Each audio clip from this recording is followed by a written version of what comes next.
पनवेलमध्ये चमत्कार झालाय. जे भाविक स्वामींची मनोभावे भक्ती करतात त्या प्रत्येकाला स्वामींची प्रचिती येते असं बोलतात. असाच काही प्रकार घडलाय पनवेलमध्ये मठाधिपती सुधाकर घरत यांची मुलगी कांचन सुतार यांच्यासोबत.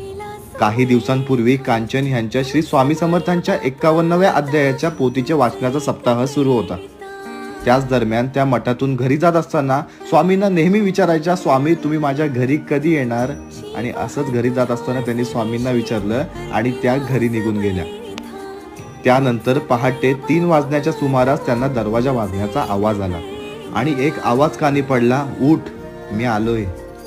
त्या डचकून उठल्या आणि हॉलमध्ये जाताच अष्टगंधांचा सुवास घरभर पसरला होता.